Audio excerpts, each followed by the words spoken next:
अथ तृतीयोऽध्यायः। अर्जुन उवाच। अर्जुन बोले, हे जनार्दन, यदि आपको कर्म की अपेक्षा ज्ञान श्रेष्ठ मान्य है तो फिर हे केशव, मुझे भयंकर कर्म में क्यों लगाते हैं। आप मिले हुए से वचनों से मेरी बुद्धि को मानो मोहित कर रहे हैं। इसलिए उस एक बात को निश्चित करके कहिए जिससे मैं कल्याण को प्राप्त हो जाऊं। श्री भगवानुवाच।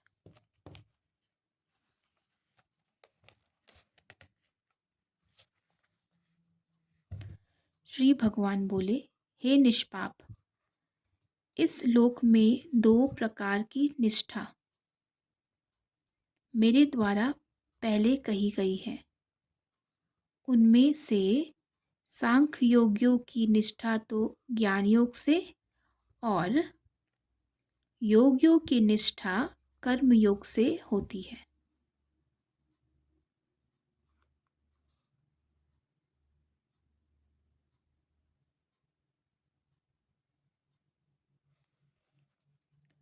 मनुष्य न तो कर्मों का आरंभ किए बिना निष्कर्मता को यानी योग निष्ठा को प्राप्त होता है और न कर्मों के केवल त्याग मात्र से सिद्धि यानी सांख्य निष्ठा को ही प्राप्त होता है। निसंदेह कोई भी मनुष्य किसी भी काल में क्षण मात्र भी बिना कर्म किए नहीं रहता, क्योंकि सारा मनुष्य समुदाय प्रकृति जनित गुणों द्वारा परवश हुआ कर्म करने के लिए बाध्य किया जाता है। जो मूढ़ बुद्धि मनुष्य समस्त इंद्रियों को हठपूर्वक ऊपर से रोककर मन से उन इंद्रियों के विषयों का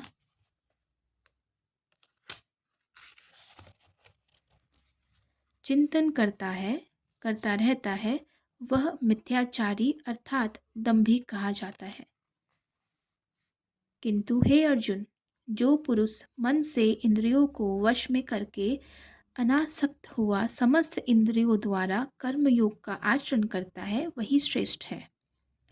तू शास्त्र विहित कर्तव्य कर्म कर, क्योंकि कर्म न करने की अपेक्षा कर्म करना श्रेष्ठ है, तथा कर्म न करने से तेरा शरीर निर्वाह भी नहीं सिद्ध होगा। यज्ञ के निमित्त किए जाने वाले कर्मों से अतिरिक्त दूसरे कर्मों में लगा हुआ ही यह मनुष्य समुदाय कर्मों से बंधता है। इसलिए हे अर्जुन, तू आसक्ति से रहित होकर उस यज्ञ के निमित्त ही भली भांति कर्तव्य कर्म कर। प्रजापति ब्रह्मा ने कल्प के आदि में यज्ञ सहित प्रजाओं को रचकर उनसे कहा कि तुम लोग इस यज्ञ के द्वारा वृद्धि को प्राप्त हो और यह यज्ञ तुम लोगों को इच्छित भोग प्रदान करने वाला हो। तुम लोग इस यज्ञ के द्वारा देवताओं को उन्नत करो और वे देवता तुम लोगों को उन्नत करें। इस प्रकार निस्वार्थ भाव से एक दूसरे को उन्नत करते हुए तुम लोग परम कल्याण को प्राप्त हो जाओगे। यज्ञ के द्वारा बढ़ाए हुए देवता तुम लोगों को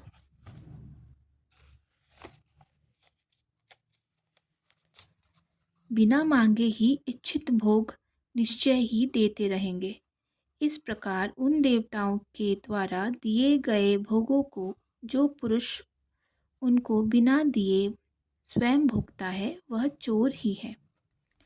यज्ञ से बचे हुए अन्न को खाने वाले श्रेष्ठ पुरुष सब पापों से मुक्त हो जाते हैं, और जो पापी लोग अपना शरीर पोषण करने के लिए ही अन्न पकाते हैं, वे तो पापों को ही खाते हैं। संपूर्ण प्राणी अन्न से उत्पन्न होते हैं।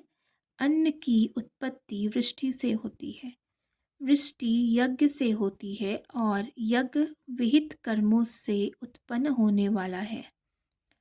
कर्म समुदाय को तू वेद से उत्पन्न और वेदों को अविनाशी परमात्मा से उत्पन्न हुआ जान। इससे सिद्ध होता है कि सर्वव्यापी परम अक्षर परमात्मा सदा ही यज्ञ में प्रतिष्ठित है। हे पार्थ, जो पुरुष इस लोक में इस प्रकार परंपरा से प्रचलित सृष्टि चक्र के अनुकूल नहीं बरतता, अर्थात अपने कर्तव्य का पालन नहीं करता, वह इंद्रियों के द्वारा भोगों में रमन करने वाला पापायु पुरुष व्यर्थ ही जीता है। परंतु जो मनुष्य आत्मा में ही रमन करने वाला और आत्मा में ही तृप्त तथा आत्मा में ही संतुष्ट हो, उसके लिए कोई कर्तव्य नहीं है। उस महापुरुष का इस विश्व में न तो कर्म करने से कोई प्रयोजन रहता है और न कर्मों के न करने से ही कोई प्रयोजन रहता है, तथा संपूर्ण प्राणियों में भी इसका किंचित मात्र भी सर्व स्वार्थ का संबंध नहीं रहता। इसलिए तू निरंतर आसक्ति से रहित होकर सदा कर्तव्य कर्म को भली भांति करता रह, क्योंकि आसक्ति से रहित होकर कर्म करता हुआ मनुष्य परमात्मा को प्राप्त हो जाता है। जनकादि ज्ञानी जन भी आसक्ति रहित कर्म द्वारा ही परम सिद्धि को प्राप्त हुए थे। इसलिए तथा लोक संग्रह को देखते हुए भी तू कर्म करने के लिए ही योग्य है, अर्थात तुझे कर्म करना ही उचित है। श्रेष्ठ पुरुष जो जो आचरण करता है, अन्य पुरुष भी वैसा वैसा ही आचरण करते हैं। वह जो कुछ प्रमाण कर देता है, समस्त मनुष्य समुदाय उसी के अनुसार बरतने लग जाता है। हे अर्जुन, मुझे इन तीनों लोकों में न तो कुछ कर्तव्य है और न कोई भी प्राप्त करने योग्य वस्तु अप्राप्त है, तो भी मैं कर्म से ही बरतता हूँ।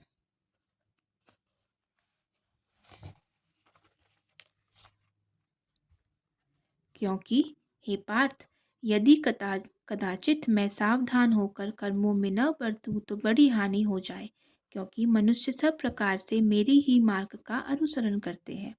इसलिए यदि मैं कर्म न करूं तो ये सब मनुष्य नष्ट भ्रष्ट हो जाए और मैं संकटता का करने वाला हो जाऊं और इस समस्त प्रजा को नष्ट करने वाला बनूं। हे भारत, कर्म में आसक्त हुए अज्ञानी जन जिस प्रकार कर्म करते हैं, आसक्ति रहित विद्वान भी लोक संग्रह करना चाहता हुआ उसी प्रकार कर्म करे। परमात्मा के स्वरूप में अटल स्थित हुए ज्ञानी पुरुष को चाहिए कि वह शास्त्र विहित कर्मों में आसक्ति वाले अज्ञानियों की बुद्धि में भ्रम अर्थात कर्मों में अश्रद्धा उत्पन्न न करे, किंतु स्वयं शास्त्र विहित समस्त कर्म भली भांति करता हुआ उनमें भी वैसे ही करवावे। वास्तव में संपूर्ण कर्म सब प्रकार से प्रकृति के गुणों द्वारा किए जाते हैं, तो भी जिनका अंतःकरण कार से मोहित हो रहा है, ऐसा अज्ञानी मैं करता हूँ ऐसा मानता है। परंतु हे महाबाहो, गुण विभाग और कर्म विभाग के तत्व को जानने वाला ज्ञान योगी संपूर्ण गुण ही गुणों में बरत रहे हैं, ऐसा समझकर उनमें आसक्त नहीं होता। प्रकृति के गुणों से अत्यंत मोहित हुए मनुष्य गुणों में और कर्मों में आसक्त रहते हैं। उन पूर्णतया न समझने वाले मंदबुद्धि अज्ञानियों को पूर्णतया जानने वाले ज्ञानी विचलित न करे।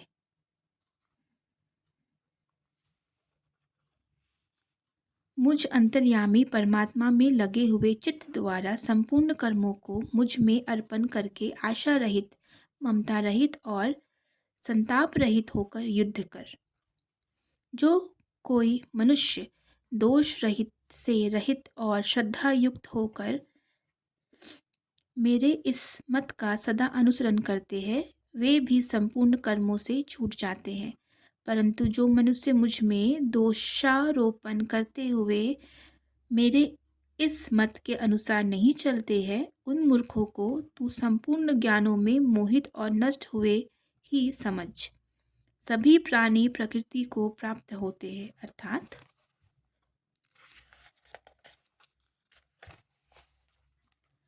अपने स्वभाव के परवश हुए कर्म करते हैं। ज्ञानवान भी अपनी प्रकृति के अनुसार चेष्टा करता है, फिर इसमें किसी का हठ क्या करेगा।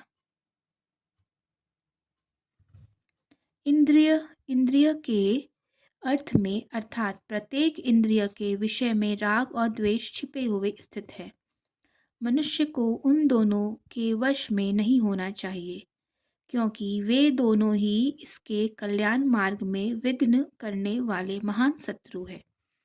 अच्छी प्रकार आचरण में लाए हुए दूसरे के धर्म से गुण रहित भी अपना धर्म अति उत्तम है।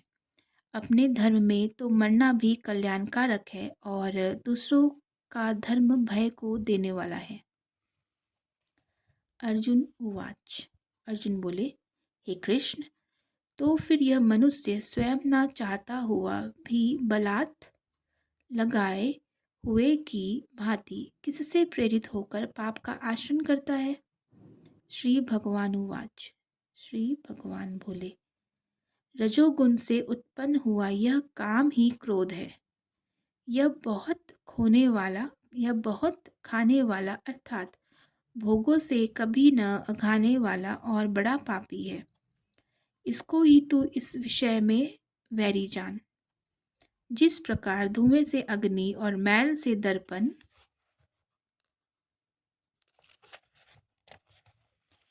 ढका जाता है, तथा जिस प्रकार जेर से गर्भ ढका रहता है, वैसे ही उस काम के द्वारा यह ज्ञान ढका रहता है। और हे अर्जुन, इस अग्नि समान कभी न पूर्ण होने वाले कामरूप ज्ञानियों के नित्य वैरी के द्वारा मनुष्य का ज्ञान ढका हुआ है। इंद्रिया, मन और बुद्धि ये सब इसके वास स्थान कहे जाते हैं। यह काम इन मन, बुद्धि और इंद्रियों के द्वारा ही ज्ञान को आच्छादित करके जीवात्मा को मोहित करता है। इसलिए हे अर्जुन, तू पहले इंद्रियों को वश में करके इस ज्ञान और विज्ञान का नाश करने वाले महान पापी काम को अवश्य ही बलपूर्वक मार डाल। इंद्रियों को स्थूल शरीर से पर यानी श्रेष्ठ, बलवान और सूक्ष्म कहते हैं। इन इंद्रियों से पर मन है, मन से भी पर बुद्धि है और बुद्धि से भी अत्यंत पर है, वह आत्मा है।